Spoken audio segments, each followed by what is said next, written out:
علامات قیامت۔ حضرت حذیفہ رضی اللہ تعالیٰ عنہ کا بیان ہے کہ ہم قیامت کے متعلق باہم گفتگو میں مشغول تھے کہ رسول اللہ صلی اللہ علیہ وسلم برآمد ہوئے اور فرمایا، جب تک قیامت سے پہلے تم 10 نشانیاں نہیں دیکھ لو گے قیامت نہیں آئے گی۔ پھر آپ نے مندرجہ ذیل امور کا ذکر فرمایا: دھواں، دجال، دابۃ الارض، مغرب سے سورج کا طلوع، عیسیٰ علیہ السلام کا اترنا، یاجوج ماجوج کا خروج، 3 مرتبہ زمین کا دھسنا، ایک بار مشرق میں، ایک بار مغرب میں اور ایک بار جزیرۃ العرب میں، آخر میں یمن سے ایک آگ کا نکلنا جو لوگوں کو میدان حشر کی طرف کھدیڑ کر لے جائے گی۔ دوسری روایت میں ہے کہ قعر عدن سے ایک آگ برآمد ہوگی جو لوگوں کو میدان حشر کی طرف ہنکا کر لے جائے گی۔ ایک اور روایت میں آیا ہے کہ 10ویں چیز ایک ہوائی طوفان ہوگا جو لوگوں کو سمندر میں پھینک دے گا۔ یہ مسلم کی روایت ہے۔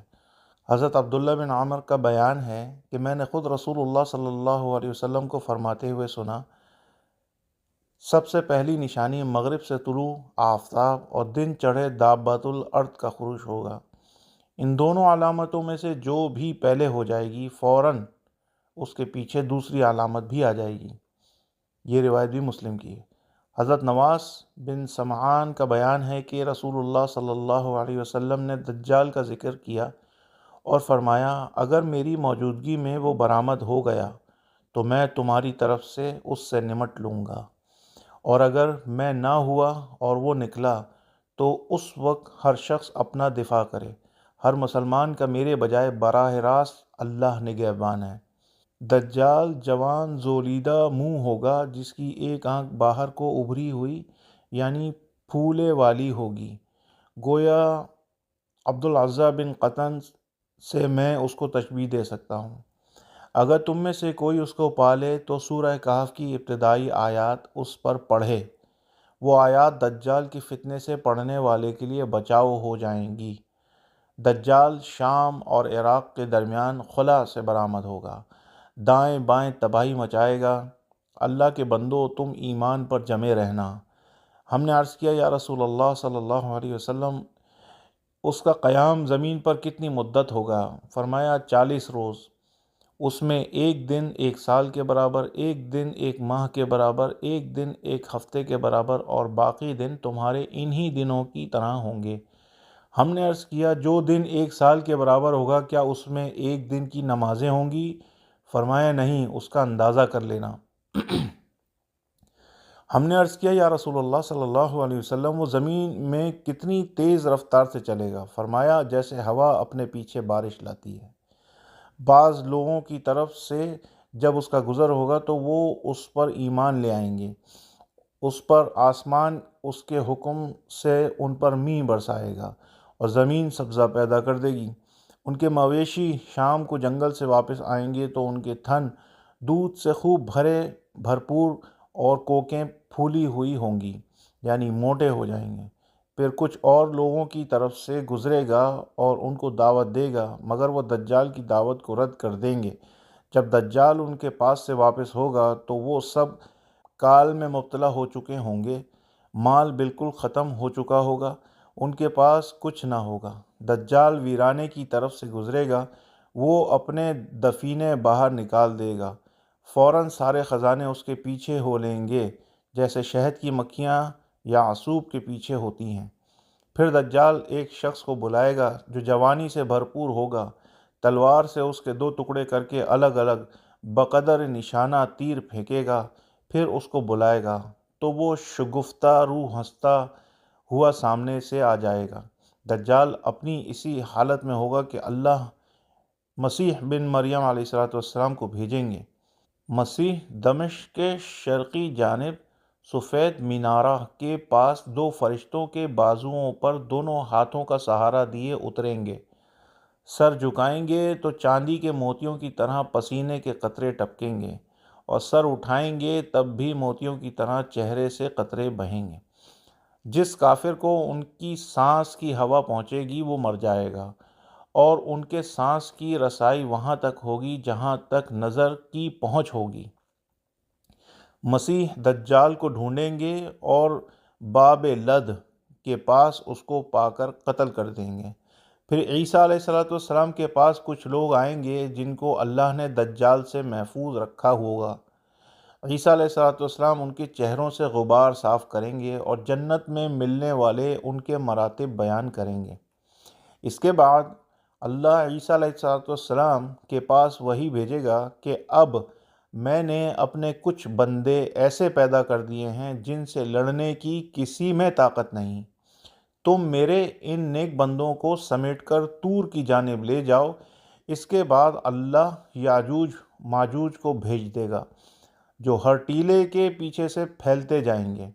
ان کی تعداد اتنی ہوگی کہ ان کا اگلا گروہ جب بحیرہ طبریہ پر گزرے گا تو سب پانی پی جائے گا، اور آخری لوگ جب وہاں سے گزریں گے تو کہیں گے کہ یہاں کبھی پانی تھا۔ یاجوج ماجوج چلتے پھرتے جب کوہ خمر یعنی کوہ بیت المقدس تک آئیں گے تو کہیں گے کہ ہم نے زمین کے باشندوں کو تو قتل کر دیا، اب ہم آسمان والوں کو قتل کرنا چاہتے ہیں۔ چنانچہ وہ اپنے چھوٹے تیر آسمان کی طرف پھینکیں گے اور اللہ ان کے تیروں کو خون سے رنگین کر کے واپس کر دے گا، تو وہ بہت خوش ہوں گے۔ اللہ کا نبی اور اس کے ساتھی اس پوری مدت میں کوہ طور پر محصور رہیں گے، یہاں تک کہ ایک بیل کی سری ان کے لیے اس سے زیادہ بہتر ہوگی جتنے آج کل 100 دینار تمہارے لیے۔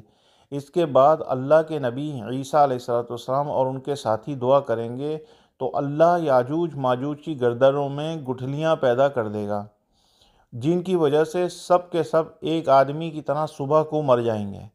پھر عیسیٰ علیہ السلام نبی، اللہ اور ان کے ساتھی نیچے اتر کر آئیں گے، لیکن زمین پر بالش بھر جگہ ان کو ایسی نہیں ملے گی جو سڑاند اور تعفن سے بھری نہ ہو۔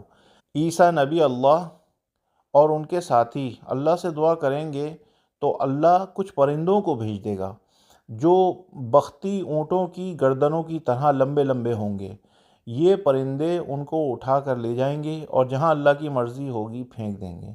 ایک روایت میں آیا ہے کہ اللہ ان کو نہبل میں پھینک دے گا، اور مسلمان یاجوج ماجوج کی کمانوں، تیروں اور تیر دانوں کو 7 برس تک ایندھن کے طور پر استعمال کریں گے۔ پھر اللہ بارش کر دے گا جو ساری زمین کو دھو کر باغ کی طرح کر دے گا۔ کسی کچے مکان یا ڈیرے کی چھت محفوظ نہیں رہے گی۔ اس کے بعد زمین کو حکم ہوگا اپنی سبزی اگا اور پیداوار کو لوٹا کر دے۔ چنانچہ اس زمانے میں ایک انار ایک جماعت کے لیے کافی ہوگا، اور انار کے چھلکے سے لوگ صاحباں بنائیں گے۔ دودھ میں برکت ہو جائے گی۔ دودھ دینے والی ایک اونٹنی ایک بڑے گروہ کے لیے، دودھ دینے والی ایک گائے ایک قبیلے کے لیے، اور دودھ دینے والی ایک بکری ایک قبیلے کے لیے، ایک خاندان کے لیے کافی ہوگی۔ اسی حالت میں اللہ ایک خوشگوار ہوا بھیجے گا جو لوگوں کی بغلوں کے نیچے سے لگے گی، اور ہر مومن و مسلم کی روح قبض ہو جائے گی۔ صرف شریر لوگ باقی رہ جائیں گے جو فتنے فساد اور گڑبڑ کریں گے، جیسے گدھے آپس میں کرتے ہیں۔ انہی پر قیامت بپا ہوگی۔ رواہ مسلم۔ حضرت حذیفہ رضی اللہ تعالیٰ عنہ راوی ہیں کہ رسول اللہ صلی اللہ علیہ وسلم نے فرمایا، دجال خروج کرے گا، اس کے ساتھ پانی بھی ہوگا اور آگ بھی۔ لوگ جس کو پانی خیال کریں گے وہ آتشیں سوزاں ہوگی، اور جس کو آگ سمجھیں گے وہ ٹھنڈا میٹھا پانی ہوگا۔ تم لوگوں میں سے جو شخص اس کو پائے تو جس کو آگ سمجھتا ہو اسی میں پڑ جائے، وہ حقیقت میں شیریں پاکیزہ پانی ہوگا۔ دجال کی ایک آنکھ پٹ ہوگی اور ایک موٹا ناخونہ اس پر چڑھا ہوگا، اس کی دونوں آنکھوں کے درمیان لفظ کافر لکھا ہوگا جس کو ہر مومن پڑھ لے گا، لکھنے والا ہو یا لکھنے والا نہ ہو۔ صحیحین میں حضرت ابو ہریرہ رضی اللہ تعالیٰ عنہ کی روایت سے آیا ہے کہ دجال کے ساتھ جنت اور دوزخ کی شبیہ یعنی راحت اور دکھ کی چیزیں ہوں گی، جس کو وہ جنت کہے گا وہ دوزخ ہوگی۔ حضرت حذیفہ رضی اللہ تعالیٰ عنہ کی روایت سے مسلم نے بھی ایسا ہی لکھا ہے۔ مسلم نے حضرت ابو سعید رضی اللہ تعالیٰ عنہ کی روایت سے لکھا ہے کہ اس کو یعنی دجال کو جب مومن دیکھے گا تو کہے گا، لوگو یہ وہی دجال ہے جس کا ذکر رسول اللہ صلی اللہ علیہ وسلم نے فرمایا تھا۔ دجال کے حکم سے اس کو سر کی مانگ کے نیچے تک آرے کی طرح چیر کر دونوں ٹانگیں الگ الگ کر دی جائیں گی۔ پھر دجال دونوں ٹکڑوں کے درمیان جا کر کہے گا، اٹھ جا۔ مومن زندہ ہو کر سیدھا کھڑا ہو جائے گا۔ دجال اس سے کہے گا، کیا اب تجھے میرا یقین ہوا؟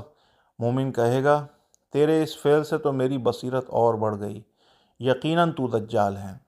امام احمد رحمۃ اللہ علیہ نے حضرت اسماء بنت یزید کی روایت سے ذکر کیا ہے کہ دجال کے شدید ترین فتنوں میں سے ایک واقعہ یہ ہوگا کہ دجال ایک اعرابی سے جا کر کہے گا کہ اگر میں تیرے اونٹ کو زندہ کر دوں تو کیا تو جب بھی مجھے اپنا رب نہ مانے گا؟ اعرابی کہے گا، ضرور مانوں گا۔ فوراً شیطان اس کے اونٹ کے بھیس میں اس کے سامنے آ جائے گا۔ اس کے لمبے لمبے خوبصورت تھن اور اونچے اونچے کوہان ہوں گے۔ ایک شخص کا بھائی اور باپ مر چکا ہوگا۔ دجال اس سے کہے گا، اگر میں تیرے باپ اور بھائی کو زندہ کر دوں تو کیا تو مجھے اپنا رب نہیں مانے گا؟ وہ شخص کہے گا، بے شک مان لوں گا۔ فوراً شیطان اس کے باپ اور بھائی کی شکل میں نمودار ہو جائے گا۔ وآخر دعوانا ان الحمد للہ رب العالمین۔